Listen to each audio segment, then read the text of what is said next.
சப்போர்ட்டா போட்டோகிராஃபி பண்ற திரு நாதன் அவரை நாங்க நன்றி சொல்லிக்கிறோம். எப்போ கூப்பிட்டாலும் நீங்களா ஓகே அடுத்த புக் ரெடி ஆயிடுச்சா, எந்த ப்ரோக்ராம் இருந்தாலும் அதை விட்டுட்டு எங்களுக்காக டைம் அப்பாயின்மெண்ட் கொடுப்பாரு. ஏன்னா அவர் ரொம்ப பிஸியான ஆளு, அவரை பிடிக்கிறதே கஷ்டம். ஸோ அவர் ஒரு நல்ல போட்டோகிராஃபரும் கூட. நீங்க உங்களோட பிசினஸ் அவரோட பிசினஸ் டெவலப் பண்ணனா உங்க சர்க்கிள்ல இருக்கிறவங்களுக்கு அவருக்கு நீங்க இது பண்ணலாம், சப்போர்ட் பண்ணலாம். அதுவே ஒரு மனுஷனுக்கு ஹெல்ப் பண்றது தான்.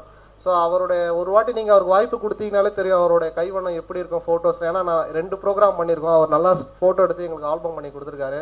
இதை நான் ஏன் சொல்றேன்னா, நம்ம மூலியமா என்ன பண்ண முடியுமோ அதை நம்ம அதை சொன்னால விதைக்கிறத நம்ம கரெக்டா விதைச்சிடலாம். எதெல்லாம் மரமாவதோ அதை ஆந்துட்டு போட்டோம். மரம் ஆகலைன்னா அது நம்ம பேட் லக். ஸோ எல்லா விதையும் மரம் ஆகிறது கிடையாது இல்லையா?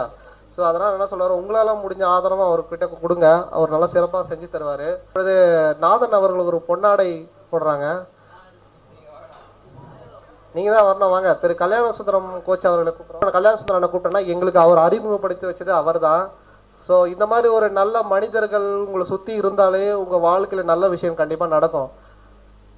அதனால வாழும் போதே நல்ல மனிதர்களை கூட வச்சுக்கோங்க, அதுவே நல்லது. ஏன்னா எல்லாரும் சொல்லுவாங்க அந்த 4 பேருன்னு, அந்த நம்ம இறந்ததுக்கு அப்புறம் 4 பேர் வராங்கன்னா 40 பேர் வரான்னு நம்மளுக்கு தெரிய போறது இல்ல. அதனால இருக்கும் போதே சந்தோஷமா வாழுங்க, நல்லவங்களை கூட வச்சுங்க, முடிஞ்ச அளவுக்கு உதவி பண்ணுங்க. அது எப்பவுமே உங்களுக்கு